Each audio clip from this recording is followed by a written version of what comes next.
एक समय की बात है, भगवान श्री कृष्ण के एक बड़े प्यारे सखा रहा करते थे। अभी बाद में कदम सुदामा चरित्र के बाद है ना, प्रेम से बोलो। एक बड़ा प्यारा सखा है भगवान श्री कृष्ण का, जिसका नाम है सुदामा। दूसरे से ले जाओ। सुदामा जी के विषय में, अच्छा सुदामा चरित्र किस किसने सुना है बताइए, हाथ ऊपर उठा के बताना। जिसने सुना है आज तक सुदामा चरित्र सुना है? किस किसने सुना है? आप लोगों ने सुना होगा जिन्होंने कथा सुनी है। सुदामा जी कौन है जी? भगवान श्री कृष्ण के एक सखा, जो दरिद्र हैं, गरीब हैं, निर्धन है, घर में खाने को नहीं है। क्यों है? क्योंकि एक बार भगवान श्री कृष्ण के हिस्से के चने खा लिए थे, दरिद्र हो गए। भगवान के द्वार गए, भगवान के द्वार की मित्र से मिलना है, द्वारपालों ने धक्के मार के बाहर कर दिया।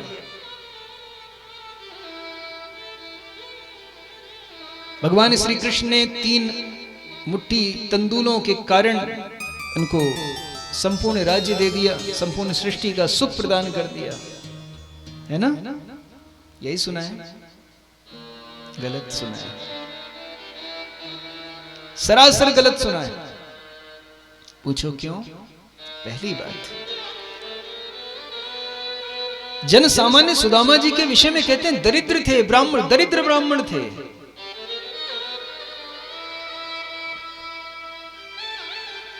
अरे सुदामा जैसा संत, सुदामा जैसा विरक्त, सुदामा जैसा प्रशांतात्मा, सुदामा जैसा मित्र इस संसार में ना दूसरा कोई हुआ है और ना कभी होगा।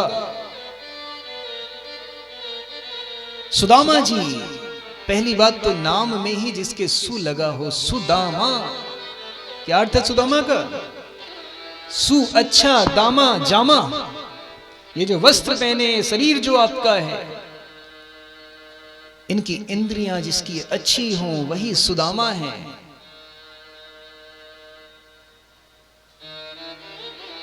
और सुदामा जैसा विरक्त, जरा विचार कीजिए, सुदामा जी की महानता का परिचय इससे बड़ा कोई हो नहीं सकता कि सुखदेव जी ने सुदामा जी के नाम का संपूर्ण भागवत जी में कहीं उच्चारण ही नहीं किया है जी। संपूर्ण भागवत में सुदामा जी के नाम का कहीं उच्चारण ही नहीं आया है। क्या कारण है?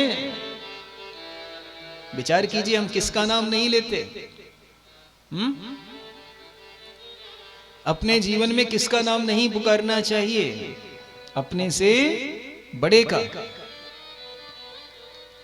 जिसको सुखदेव जी अपने से बड़ा मान रहे हैं, उस शख्स को हम कहते हैं दरिद्र है। ये दरिद्र का मतलब जानते हो?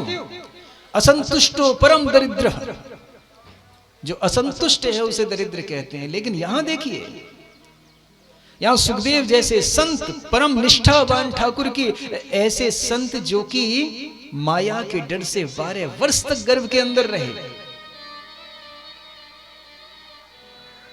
ऐसी विरक्ति सुखदेव जी की, जो गर्भ से निकलते ही नाल कमर में लपेट के वन को निकल गए, ऐसी विरक्ति। और ऐसी विरक्ति का भाव रखने वाले सुखदेव जब किसी सुदामा का नाम नहीं लेते हैं, उनके नाम का उच्चारण करने में संकोच करते हैं, तो विचार कीजिए उस सुदामा का कितना बड़ा, कितना ऊंचा स्थान होगा। आप कहेंगे सुखदेव जी, अरे सुखदेव जी ऐसे ही थे क्या? सुखदेव जैसा विरक्त संत कि यम प्रव्रजंतम अनुपेतम अपेत कृत्यम द्वैपायनो बिरह कातर्राजुहावा पुत्रेति तन्मतया तर्वोभिनेदुस्तं सर्वभूत हृदयं मुनिमानतोस्मि। यम प्रव्रजंतम अनुपेतम अपेत कृत्यम द्वैपायनो बिरह कातर्राजुहावा पुत्रेति पुत्रेति पुत्रेति। जन्म लेते ही सुखदेव जी जब वन को चले गए, वन जा रहे हैं, पीछे पीछे पिताजी पुत्र पुत्र पुत्रेति रुक जा, कहां जाता है? सुखदेव जी कुछ नहीं बोले। जिस सुखदेव के प्रभाव से निर्जन वृक्ष जो जिनको वाणी नहीं प्राप्त है, वो वृक्ष भी बोलने लगे हैं। लता पताएं बोलती हैं जिनके प्रभाव से उन सुखदेव जैसी विरक्ति, वो सुखदेव जैसा विरक्त संत सुदामा का नाम नहीं लेता है। विचार कीजिए सुदामा जी का क्या पद होगा। और जब भागवत जी की रचना हुई ना, भागवत जी की रचना वेद व्यास जी ने की, सुखदेव जी को परीक्षा करने के लिए जनक जी के पास भेजा। जनक जी के पास भेजा तो जनक जी ने 5 दिनों तक घर के बाहर खड़ा रखा। आजकल हम जरा सा धन आ जाता है, हमें 5 मिनट इंतजार करना पड़े तो हमारा चेहरा क्रोध से लाल हो जाता है। सुखदेव जी 5 दिनों तक दरवाजे के बाहर खड़े रहे, द्वार के बाहर खड़े रहे, लेकिन क्रोध की एक शिकन तक नहीं थी उनके चेहरे पे। ऐसे सुखदेव जी क्रोध चेता, जिन्होंने क्रोध को जीत रखा है। और द्वार के अंदर प्रविष्ट हुए। द्वार के अंदर प्रविष्ट होकर प्रशांतात्मा सुखदेव जी द्वार के अंदर प्रविष्ट हुए। आंगन में, सभागार में अप्सराओं के बीच में छोड़ दिया राजा जनक ने। अप्सराएं स्पर्श कर रही हैं, आलिंगन कर रही हैं, लेकिन सुखदेव जैसा ब्रह्मचर्य निष्ठ व्यक्ति, नैष्ठिक ब्रह्मचारी, जो अपने ब्रह्मचर्य पे अडिग है, एक लेस मात्र भी काम की भावना जिसके हृदय में ना हो, ऐसे सुखदेव जी, ऐसे जितेंद्रिय सुखदेव जी जब किसी सुदामा के नाम का उच्चारण नहीं करते तो आप स्वयं ही अंदाजा लगा सकते हैं कि सुदामा का पद क्या होगा।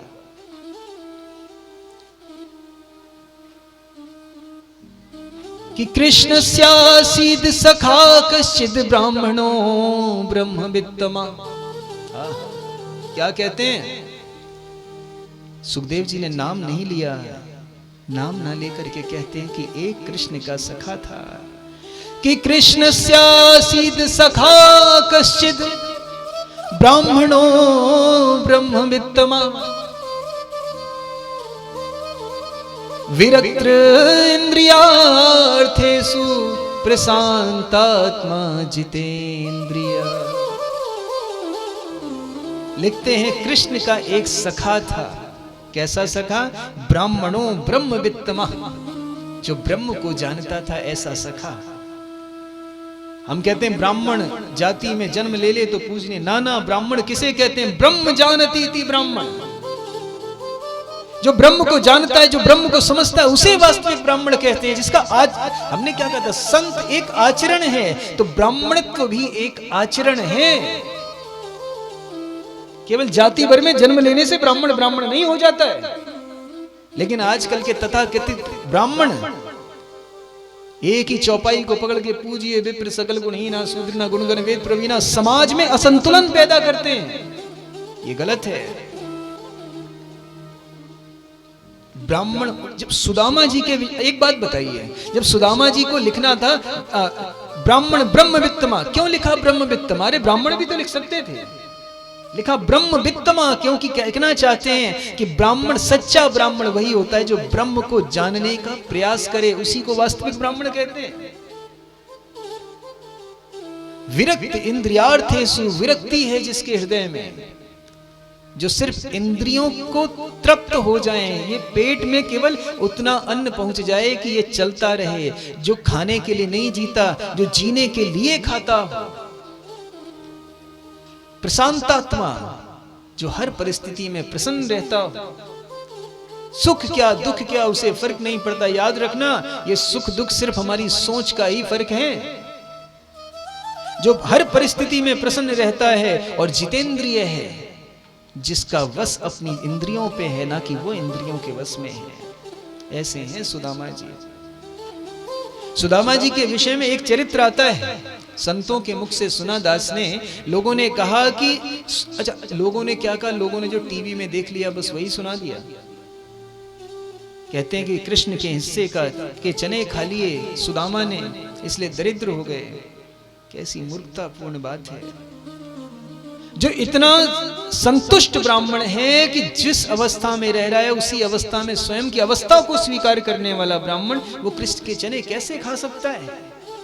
एक समय की बात है, एक बुढ़िया सुबह से लेकर शाम तक भीख मांग रही थी, भीख नहीं मिली। शाम के समय किसी साहूकार ने आकर के उसे एक चने की पोटली दे दी। ये संतों के मुख से कथा सुनने में मिलती है। एक पोटली दे दी, चने की पोटली। उस बुढ़िया ने सोचा कि रात्रि आज तो निकली गई, रात कट जाएगी, कल सुबह पता नहीं मिले ना मिले, कल सुबह पाएंगे। रख दिए चने। रात्रि में चोर आए, चोरों ने आकर वो चने की पोटली उठाई, समझा इसके अंदर हीरे होंगे, उसको चुरा कर ले गए। सैनिक पीछे लगे तो संदीपनी मुनि आश्रम में छुप गए, गुरु आश्रम में छुपे। प्रातः हो गई छुपे छुपे। प्रातः खोल करके देखा, उजाले में तो चने थे। अपनी किस्मत को पीटते हुए चने वहीं छोड़ के चले गए। वही पोटली अगले दिन जब सुदामा और कृष्ण जा रहे थे वन में, तो गुरु मां ने वही पोटली उठा करके सुदामा जी के हाथों रख दी। इधर उस बुढ़िया को पता चला कि मेरे चने चोरी कर गए, कोई कर गया, तो उसने मन ही मन संकल्प कर लिया कि मेरी मेहनत की कमाई जो कोई खाएगा वो अपने जीवन भर दरिद्र रहेगा। श्रापित हो गए चने। सुदामा जी के हाथ में जैसे ही चने आए, सुदामा जी आत्मज्ञानी थे, बचपन से आत्मज्ञानी थे। हाथ याद रखना, अन्न जिस प्रकार का होता है उस अन्न का भाव आपको महसूस हो जाएगा तुरंत ही जब आप उसको हाथ में लेते हैं। तो यदि आपके अंदर जरा सा विवेक है ना, तो अन्न को हाथ में लेते ही आपको उसका भाव समझ में आ जाएगा कि किस भाव से भोजन बनाया गया है। सुदामा जी को समझ में आ गया कि ये चने दूषित हैं, शापित चने हैं, लेकिन मित्र के साथ चल दिए वन में। अब पूरे दिन मित्र ये संशय में थे कि आखिर इस चनों का करूं क्या, फेंक सकता नहीं क्योंकि अन्न है। अगर मैं खाने बैठा, मैं पाने बैठा, तो मेरा मित्र कृष्ण ये भी साथ में पाएगा, और मैं बिल्कुल बर्दाश्त नहीं कर सकता कि मेरा मित्र दरिद्र हो जाए। सुदामा जैसा मित्र। हम सुदामा के विषय में कहते हैं कि कृष्ण का अधिकार खा लिया। नाना, अरे कृष्ण जैसा, सुदामा जैसा मित्र जिसके मन में सदैव ये भावना रही कि मुझे कष्ट मिले तो मिले, लेकिन मित्र को कभी कष्ट नहीं होना चाहिए। और संयोग बस देखो, कहते हैं ना, जब आप कोई हृदय से प्रार्थना करते हैं तो भगवान भी आपका साथ देते हैं। वही हुआ, वर्षा होने लगी। वर्षा हुई, सुदामा जी ने सोचा मौका अच्छा है, सारे चने स्वयं खा लिए। क्यों? क्योंकि कृष्ण को न दरिद्रता है, कृष्ण के हिस्से की भी यदि दरिद्रता है, मेरा मित्र है, इसलिए वो दरिद्रता मैं स्वीकार कर लूं। जी, चने खा करके चल दिए। अच्छा, कृष्ण राजाधिराज बने और सुदामा जी गरीब निर्धन अवस्था में आ गए। दरिद्र नहीं थे, क्योंकि दरिद्र उसे कहते हैं जो असंतुष्ट होता है। वो संतुष्ट हैं अपनी परिस्थिति में। एक बड़ी सुंदर पत्नी है इनकी, सुशीला। एक दिन सुशीला संतों के बीच मंदिर में जाती है, संतों से मुलाकात होती है। संत ने कहा कि हमने सुना है तुम्हारे मित्र का, तुम्हारे पति का मित्र जो है वो भगवान श्री कृष्ण हैं। संतों ने कहा कि तुम्हारे पति का मित्र भगवान श्री कृष्ण हैं, तो तुम ऐसा क्यों नहीं करती कि अपने पति से निवेदन करेंगे तुम्हारी इस स्थिति को सुधार दें, भगवान श्री कृष्ण से जाकर कुछ मांग लें। सुशीला ने कहा जरूर निवेदन करूंगी। सुशीला पहुंची। सुशीला ने अपने पति से कहा, सुदामा जी से कहा कि स्वामी, मुझे पता चला है कि आपके मित्र भगवान श्री कृष्ण हैं, तो आप क्यों नहीं उनसे कुछ मांग लेते ताकि आपका जीवन का निर्वहन हो जाए। आप अपनी ना सोचें, लेकिन आप अपने बालकों की तो सोचें। सुदामा जी ने कहा कि देखो देवी, मित्र के पास कभी भी कुछ पाने की आशा से नहीं जाना चाहिए। जी, याद रखना, एक सच्चा मित्र वो होता है जो कभी भी मित्र से कुछ पाने की लालसा न रखे। एक सच्चा मित्र वो होता है जो कभी किसी मित्र से पाने की लालसा न रखे। स्वार्थ की मित्रता तो बहुत है। आजकल की स्थिति क्या है, अगर आप धन दे रहे हैं तो आपकी मित्रता है, जिस दिन आपने धन के लिए मना कर दिया उसी दिन से आपकी मित्रता समाप्त। ये गलत है। एक सच्चा मित्र वही है जो कभी कुछ पाने की लालसा ना करे, लेकिन एक सच्चा मित्र वो भी होता है जो मित्र की परिस्थिति को बिना सुने बिना पूछे ही सब कुछ जान ले और जो भी उसका सामर्थ्य है उसकी यथासंभव मदद कर दे। एक सच्चे मित्र की पहचान है, बिन मांगे सब दे दे, वो सच्चा मित्र है। और कभी कुछ मांगने की आशा ना करे, वो सच्चा मित्र है। सुदामा जी ने कहा मैं नहीं जा सकता। अरे आप कुछ मांगने ना सही, लेकिन कम से कम मिलने ही चले जाओ। आप याद करते रहते हो, नाम जपते रहते हो, लेकिन कृष्ण से मिल तो आइए, आखिर उनको भी आपकी याद आती होगी। सुदामा जी ने कहा ये बात आपकी मुझे समझ में आ गई, मैं जरूर जाऊंगा। तैयारी बनाने लगे सुदामा जी। तैयारी बनाई तो सुशीला ने कहा कि मेरा एक संदेशा पहुंचा देना। देखो, सुशीला जैसी समझदार पत्नी यदि हर घर में हो जाए ना, तो हर घर स्वर्ग जैसा सुंदर हो जाएगा। सत्य कहता हूं माताओं, सुशीला सी समझदार पत्नी कितनी समझदार, कहती है एक मेरा संदेशा पहुंचा देना। क्या? कि एक माख दो पाख में दो एकादशी होए, और मेरे घर गोपाल जू नित्य एकादशी होए। मेरे घर गोपाल जो नित्य एकादशी होए, ऐसा भाव सुशीला ने सुना दिया। और सुदामा जी को 5 घरों से मांग कर अलग अलग चावल एक फटे हुए कपड़े को सिल कर उसकी पोटली बना के दे दिए। जरा विचार करो, सुदामा जैसा भक्त, क्या उनके घर इतने भी चावल नहीं थे कि वो एक पोटली चावल इकट्ठे कर सकें? प्रेम से बोलो, नहीं। सुशीला जानती थी कि मेरे पति कितने शर्मीले हैं, और इस शर्मीलापन इतना प्रगाढ़ है कि अपने मित्र से कभी भी कुछ मांगेंगे नहीं। इसलिए उन्होंने 5 घरों से अलग अलग चावल एक पोटली में बांध दिए कि संकेत कृष्ण तक पहुंच जाएगा। कृष्ण अवश्य समझेंगे कि मेरे मित्र की परिस्थितियां क्या हैं। सुदामा जी को वो पोटली लेकर के और भेज दिया। सुदामा जी चल दिए भगवान श्री कृष्ण से मिलने। चलते चलते चलते चलते रास्ते में एक नदी के बीच पहुंचे, एक नदी के किनारे पहुंचे। पता नहीं था कृष्ण कहां मिलेंगे, लेकिन सुना था कि दक्षिण पश्चिम की तरफ जाने से कृष्ण से मुलाकात हो जाएगी। उसी रास्ते पर चल दिए। रास्ते में एक नदी मिल जाती है। उस नदी को देख करके आज सुदामा अपनी हिम्मत खो बैठते हैं। मन ही मन प्रार्थना करते हैं कि प्रभु मैं तो आपसे मिलने की इच्छा लेकर आया था, लेकिन अब कहां जाऊं मैं?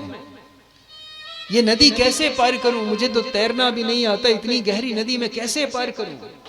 याद रखना, हमारे जीवन में भी ऐसी नदियां आती हैं, और वास्तविकता में भव सागर एक नदी है जिसको पार करना आपके बस की बात नहीं है। जब बस की बात ना हो, हम अक्सर कहा करते हैं कि चिंता उस चीज की करो जिस पर आपका वश चले। जीवन में चिंताएं बहुत होती हैं आपके, लेकिन चिंता उस कार्य की करनी चाहिए जिस पर आपका वश चले, और जिस पर वश नहीं होना तो उसकी चिंता नहीं करनी चाहिए। जैसे बेटा बीमार हो गया, आपके बस में है क्या ठीक करना? तो काहे की चिंता? डॉक्टर करेगा, ईश्वर करेगा, जो उनको करना है वो करेंगे, तो फिर हम चिंता काहे की करें? धन कमाना आपके बस में है, लेकिन देखो कर्म करना आपके बस में है, लेकिन कर्म का फल कितना मिलेगा ये आपके बस में नहीं है। तो फिर उस फल की चिंता क्यों करना? तो इसलिए जीवन में हमेशा याद रखिए कि चिंता उस विषय की करो जिस पर आपका जोर चलता हो। उस विषय की चिंता में मत डूबो, बल्कि चिंतन करो। जिस वस्तु पर या जिस कार्य पर आपका जोर न चले उसकी चिंता नहीं, उसका चिंतन करना चाहिए। प्रेम से बोलो, चिंतन क्या करें कि हे ठाकुर, इस परिस्थिति में आपने डाला है तो आप ही निकालो, और बड़े भाव से प्रार्थना किया करो कि नैया है मझधार, श्याम इसे पार लगा जाओ। दूसरे से रहेंगे। आ जाओ प्रभु आ जाओ, अब मुझको धीर बंधा जाओ। कौन कौन बुलाना चाहता है? दोनों हाथ ऊपर उठा के एक बार पुकारेंगे। आ जाओ प्रभु आ जाओ, मुझको धीर बंधा जाओ। बोलिए, आ जाओ प्रभु आ जाओ, मुझको धीर बंधा जाओ, मुझको धीर बंधा जाओ। नैया है मझधार, शाम इसे पार लगा जाओ। ओ मेरे सरकार दयालु, जल्दी आ जाओ। श्याम ओ मेरे सरकार दयालु, जल्दी आ जाओ। नैया है मझधार, शाम इस पार लगा जाओ। ओ मेरे सरकार दयालु, जल्दी आ जाओ। श्याम ओ मेरे सरकार दयालु, जल्दी आ जाओ।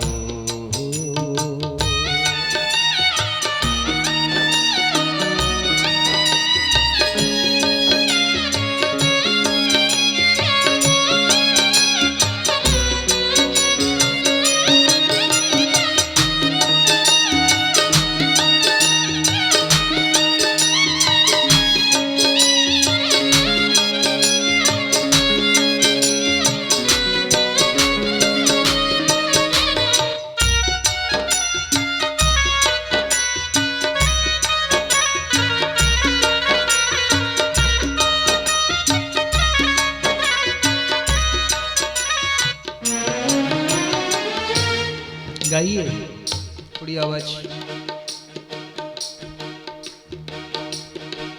नैया है मझधार, शाम इसे पार लगा जाओ।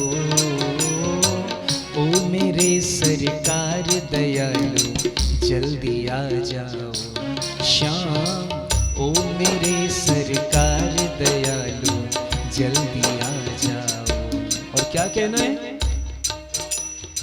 नैया मेरी डूब रही है, केवट बैठा है चुपचाप। नैया मेरी डूब रही है, केवट बैठा है चुपचाप। नैया मेरी डूब रही है, केवट बैठा है चुपचाप।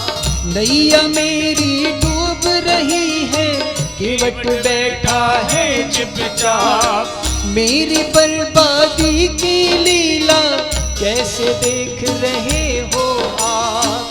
मेरी बर्बादी की लीला कैसे देख रहे हो आप? कैसे देख रहे हो आप? क्यों करते इनकार? हो क्यों करते इनकार? मुझे इतना बता जाओ। ओ मेरे सरकार दयालु, जल्दी आ जाओ। श्याम ओ मेरे सरकार दयालु, जल्दी आ जाओ। नैया है मझधार,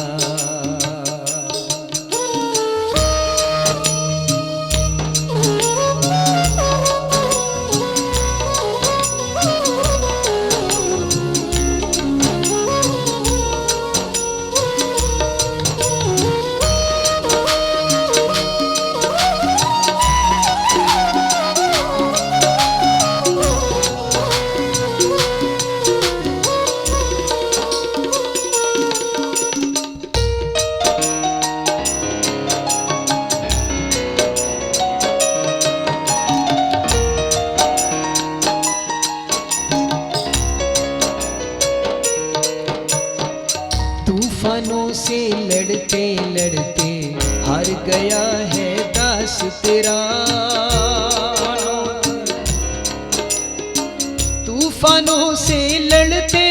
लड़ते हार गया है दास तेरा। तुझ पर दारमदार प्रभु अब टूटे ना विश्वास मेरा। तूफानों से लड़ते लड़ते हार गया है दास तेरा। तुझ पर दारमदार प्रभु अब टूटे ना विश्वास मेरा, टूटे ना विश्वास मेरा। तालियां, मीठी मीठी तालियां। अब संभालो पतवार, अब संभालो पतवार प्रभु मुझे धीर बंधा जाओ। ओ मेरे सरकार दयालु जल्दी आ जाओ। श्याम ओ मेरे सरकार दयालु जल्दी आ जाओ प्रभु आ जाओ। अब मुझको धीर बंधा जाओ। आ जाओ प्रभु आ जाओ। अब मुझको धीर बंधा जाओ। मुझको धीर बंधा जाओ। नैया है मझधार श्याम तुम इसे बचा जाओ। ओ मेरे सरकार दयालु जल्दी आ जाओ। श्याम ओ मेरे सरकार दयालु जल्दी आ जाओ।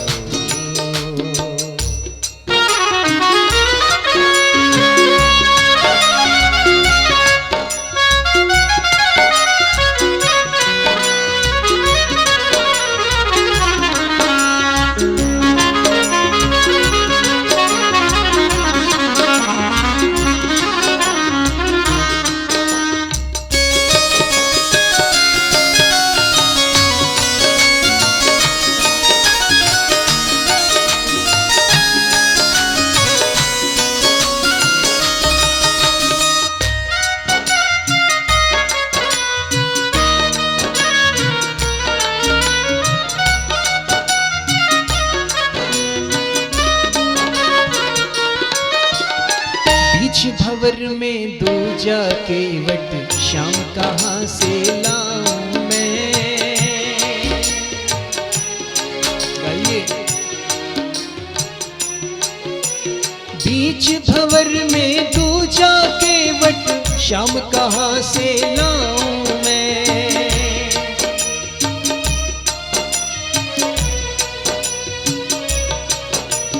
बीच भंवर में दूजा केवट श्याम कहाँ से लाऊं मैं।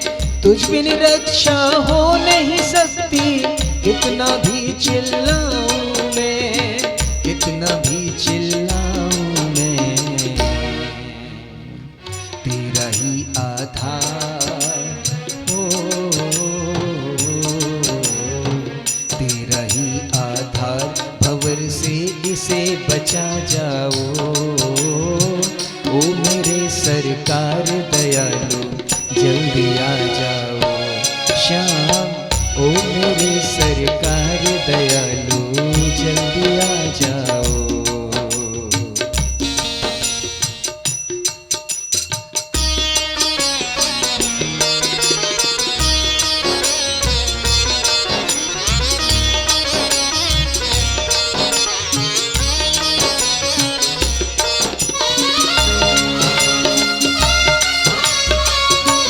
बोले वृंदावन बिहारी लाल की।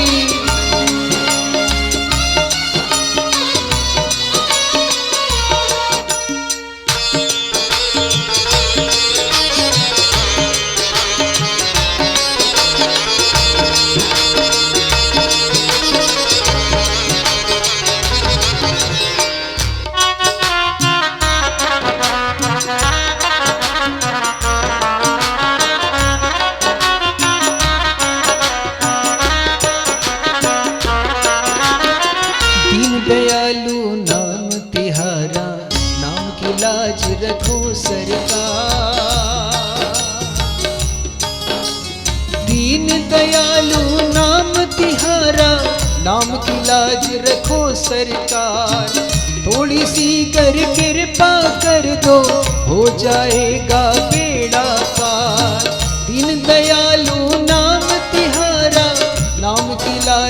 रखो सरकार, थोड़ी सी कर कृपा कर दो, हो जाएगा बेड़ा पार, हो जाएगा बेड़ा पार।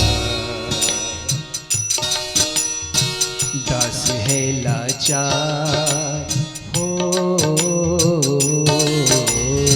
दास है लाचार, दास है लाचार, प्यार अपना बरसा जाओ। ओ मेरे सरकार दयालु जल्दी आ जाओ श्याम, ओ मेरे सरकार दयालु जल्दी आ जाओ। नैया है मझधार श्याम इस पार लगा जाओ।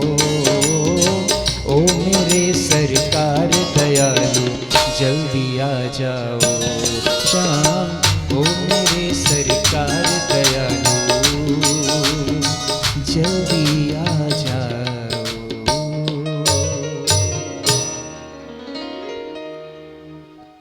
नैया है मझधार श्याम इस पार लगा जाओ। ओ मेरे सरकार दयालु जल्दी आ जाओ श्याम, ओ मेरे, गाइए। आ जाओ प्रभु आ जाओ, अब मुझको धीर बंधा जाओ। आ जाओ,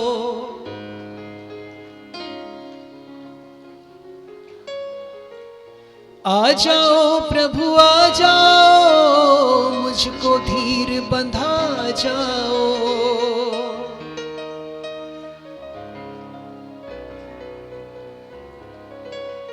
मुझको धीर बंधा जाओ। दास है लाचार, प्यार अपना बरसा जाओ। ओ मेरे सरकार दयालु जल्दी आ जाओ श्याम, ओ मेरे सरकार दयालु जल्दी आ जाओ। प्रेम से बोलो और थोड़ा जोर से। सुदामा जी नदी के किनारे बैठे और शिवरंजनी चलने जाना। नदी के किनारे बैठे बैठे ठाकुर जी को गुनगुना रहे हैं और गुनगुनाते गुनगुनाते ऐसा ध्यान लगा कि थोड़ी देर बाद देखते हैं कि सामने से एक केवट अपनी नाव लेकर के आ रहा है। केवट को आता देख मन प्रफुल्लित हो गया। आवाज लगा के पूछते हैं, अरे भैया क्या हमें भी उस पार लगा दोगे? केवट ने कहा कि स्वभाव तो हमारा पार लगाना ही है। क्यों? क्योंकि केवट कोई और नहीं था माताओं। जब सुदामा जी को पार लगाना था तो साक्षात कृष्ण ही आज केवट बन करके सुदामा जी को पार लगाने आए हैं जी। अन्य भक्तों के लिए गुरुजनों को भेजते हैं, अन्य भक्तों के लिए संतों को भेजा करते हैं, लेकिन सुदामा जैसा भक्त जो जितेंद्रिय है, प्रशांतात्मा है, ऐसे गुणों से सजे हुए भक्त को भगवान श्री कृष्ण स्वयं ही पार लगाने आते हैं। प्रेम से बोलो। भगवान श्री कृष्ण नाव में बिठाते हैं, नाव में बिठा करके उस पार लगाने का प्रयास करते हैं। ध्यान से देखना, सुनना। इधर सुदामा जी भगवान को स्मरण कर रहे थे। करते करते भगवान मिल गए, पार लगा रहे हैं, लेकिन भगवान को नहीं भूले। चर्चा भी भगवान की ही हो रही है। उस केवट से चर्चा कृष्ण की कर रहे हैं। चर्चा करते करते करते करते नींद लग गई, और जैसे ही नींद खुली तो आज क्या पाते हैं कि न वो नाव है, न वो केवट है, न वो नदी है। आज सुदामा जी एक रेतीली भूमि में पड़े हैं और सामने एक बड़ी सुंदर नगरी है जी। किसी से पूछा ये कौन सी नगरी है, तो बताया कि ये द्वारिकापुरी है। अरे द्वारिकापुरी है? हाँ जी। आज सुदामा जो इतने दिनों से यात्रा को पूरी कर रहे थे, आज एक क्षण में भगवान ने उनकी यात्रा को पूर्ण करा दिया। किसी से पूछा भगवान श्री कृष्ण को जानते? कोई नहीं जानता। परिचय हुआ, द्वारिकाधीश का परिचय पूछा तो बताया कि वो सामने जो स्वर्ण का महल दिखाई देता है वही कृष्ण का महल है। सामने लक्ष्य दिखाई दिया, सुदामा जी अपने पैरों की बुवाइयों को भूल गए, दौड़ पड़े कृष्ण से मिलने को। द्वार पर पहुंचते हैं, 2 द्वारपालों से मुलाकात हुई। किसी ने कहा था कि धक्के मार के भगा दिया था सुदामा जी को, सुदामा दूर गिरे जाके। सच बताऊं माताओं, ये पाखंडी लोग धर्म को इसी तरह कलंकित करते हैं। उनको ये भान नहीं कि बोल क्या रहे हैं, जरा विचार कीजिए। ब्राह्मणों को भगवान ने मुख मासीदा कहा है, ब्राह्मणों मुख मासीद। ब्राह्मणों को अपना मुख बताया है भगवान ने। इको थोड़ा कम कर दो हल्का सा इसमें। भगवान ने ब्राह्मणों को अपना मुख बताया है और कहते हैं ब्राह्मणों के मुख से मैं भोजन ग्रहण करता हूं। जिन ब्राह्मणों के लिए भगवान ने रण छोड़ दिया, जरा विचार कीजिए, आज उस ब्राह्मण का अपमान भगवान के दरबार में कैसे हो सकता है। एक और बात, ये द्वारपाल कौन है? थोड़ी सी आवाज बढ़ा देना। ये द्वारपाल कौन है? ये द्वारपाल कोई और नहीं है, द्वारपाल जय और विजय हैं। कौन से जय विजय? जिन्होंने सनकादिक मुनियों का अपमान किया तो श्राप में ये हिरण्यकशिपु और हिरण्याक्ष बन गए थे। ये वही द्वारपाल हैं। तो जरा विचार कीजिए कि वो द्वारपाल कैसे ऐसी गलती कर सकते हैं। ऐसा नहीं हुआ था कि उन्होंने धक्का मार के दूर भगा दिया था। अरे जो करुणा निधान है, साक्षात करुणा के अवतार भगवान श्री नारायण, उनके दरबार में किसी संत या किसी ब्राह्मण का अपमान तो हो ही नहीं सकता। एक द्वारपाल वहीं रुका रहा स्वागत के लिए और एक द्वारपाल पहुंच गया भगवान श्री कृष्ण के पास। अभी फिर भाग गए। प्रेम से बोलो, हर्ष कहां है ये भैया? बुलाओ इन्हें। प्रभु इनका इको डाल दो हल्का सा। अब आपकी जरूरत पड़ेगी ना आगे, तो थोड़ा सा रुके रहा करो। प्रेम से बोलो। एक द्वारपाल भगवान श्री कृष्ण के पास पहुंचा। भगवान श्री कृष्ण इस समय दोपहर का समय था, भोजन कर रहे थे। बाहर तपती हुई धूप थी। कहते हैं भोजन की थाली छोड़नी नहीं चाहिए। भगवान श्री कृष्ण भोजन पा रहे थे। भोजन पाते पाते अचानक से वो द्वारपाल पहुंचा। द्वारपाल ने कहा प्रभु मुझे क्षमा करें, मुझसे बहुत बड़ी भूल हुई, मुझे आना तो नहीं चाहिए था, लेकिन बाहर की जो स्थिति देखी उससे मैं रोक नहीं पाया खुद को। क्या है? कि शीस पगा न झगा तन पे। हे प्रभु, कि एक ब्राह्मण बाहर खड़ा है और उसकी स्थिति ऐसी है कि शीस पगा न झगा तन पे, प्रभु जाने को आही बस्यो के ही ग्रामा। एक ब्राह्मण बाहर खड़ा है जिसके बदन पे कपड़ा नहीं है, जिसके सिर पर पगड़ी नहीं है, नंगे पैर आया है और पता नहीं किस ग्राम से आया है। ठीक से अपना नाम भी उच्चारण नहीं कर पा रहा, इतना थक चुका है। कि शीस पगा न झगा तन पे, प्रभु जाने को आही बस्यो के ही ग्रामा।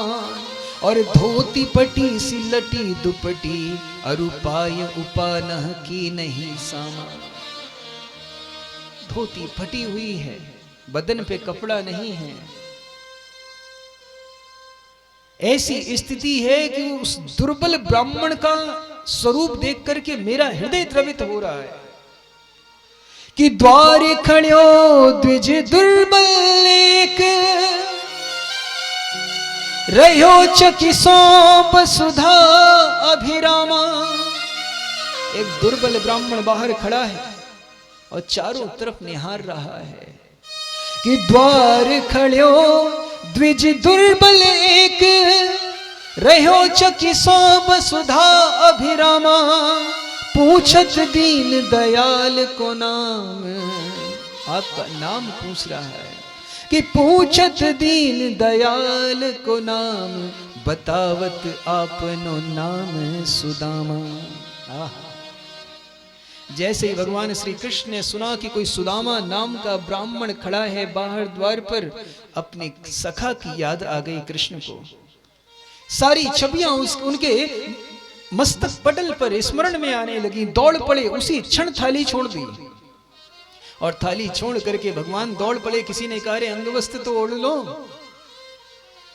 भगवान कहते हैं तुमने सुना नहीं कि मेरा मित्र बाहर बिना अंग वस्त्र के खड़ा है, धूप तपती हुई धूप में खड़ा है, और मैं उसका मित्र होकर के यहाँ उसके अपने अंग वस्त्र को ओढ़ने का इंतजार करूं? ना ना, मुझसे नहीं होगा। दौड़ पड़े। किसी ने कहा जरा खड़ाऊ तो पहन लो। भगवान ने कहा तुमने सुना नहीं, नंगे पैर खड़ा है, दुर्बल मेरा मित्र खड़ा है, और मैं उससे मिलने के लिए इतना भी इंतजार कर लूं कि खड़ाऊ पहन सकूं? ना ना, मुझसे नहीं होगा।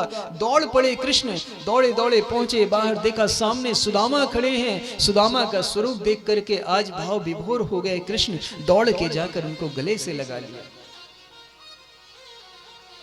बड़ा सुंदर भाव। दोनों मित्र एक दूसरे को देख करके विलाप करते हैं। काफी समय तक विलाप करते रहे। भगवान श्री कृष्ण आज सुदामा जी को अपने कक्ष में लाए। राजसभा जहां राज सिंहासन लगता है वहां लाए। भगवान श्री कृष्ण कहते हैं बैठो, तो सुदामा जी नीचे बैठने लगे, क्योंकि स्वभाव वही है ना, भगवान के सामने कहीं ऊपर नहीं बैठ सकते, नीचे बैठने लगे। तो आज भगवान श्री कृष्ण ने सुदामा जी को हाथों से पकड़ के अपने सिंहासन पर बिठा दिया है। जरा विचार कीजिए, जिस सिंहासन पर बैठने के लिए लोग तरसते हैं, अरे सिंहासन की छोड़िए, सिंहासन पे बैठने वाले के चरणों में बैठने को लोग तरसते हैं।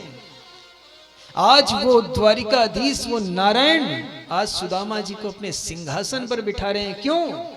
क्योंकि सुदामा जी का भाव इतना प्रबल और इतना शुद्ध है।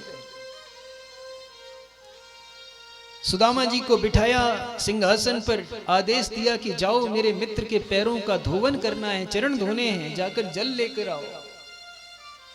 रुक्मणी जी दौड़ी दौड़ी गई जल लेकर लेने। इधर भगवान श्री कृष्ण ने अपने हाथों में जब सुदामा जी के चरण पकड़े, तो आज ठाकुर के हाथों में सुदामा के चरण भी चुभने लगे। क्यों? क्योंकि विवाहियां इतनी फटी हैं। उन विवाहियों को देख करके आज भगवान श्री कृष्ण से रहा नहीं गया कि देख सुदामा की दीन दशा, करुणा करके करुणा निधि रोए। आज सुदामा जी के पैरों की वो दशा देख करके भगवान श्री कृष्ण के नेत्रों से अश्रुधारा बहने लगी। कितना रोए कि देख सुदामा की दीन दशा, करुणा करके करुणा निधि रोए, और पानी पर हाथ को हाथ छुओ नहीं, नैनन के जल सो पग धोए। आज सुदामा की स्थिति को देख करके भगवान के नेत्रों से इतनी अश्रुधारा बही है कि रुक्मणी जल तो बाद में लेकर आती, भगवान के नेत्रों के अश्रुधारा से ही सुदामा जी के पैर धुल गए। जी, दोनों को सुदामा जी और भगवान श्री कृष्ण का संवाद होता है। सभी रानियों को बुलाया, रानियों को आशीर्वाद दिलाया। आशीर्वाद दिलाने के पश्चात कक्ष में बैठे हैं।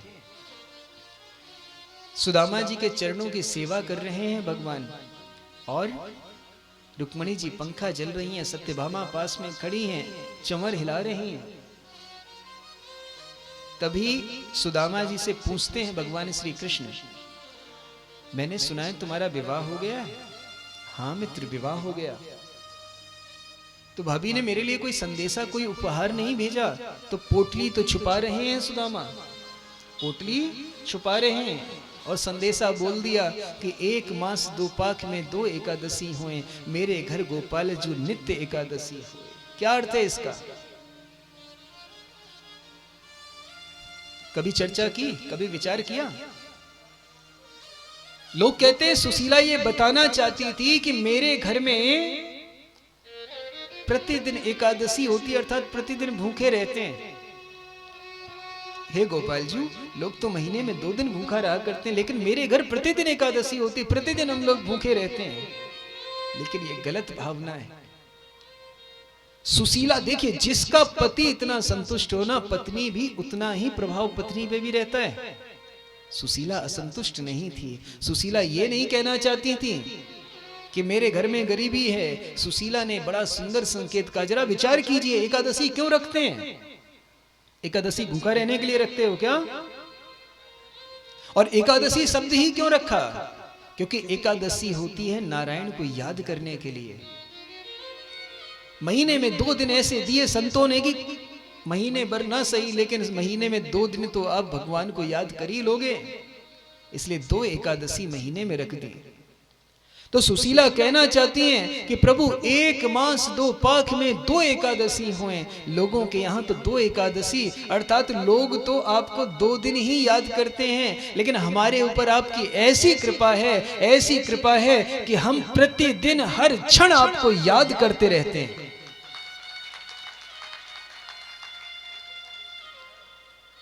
प्रतिदिन आपकी याद सताती है। कृष्ण, आप अपने इस मित्र पर कृपा करें, हम पर कृपा करें, अपनी शरणागति प्रदान करें।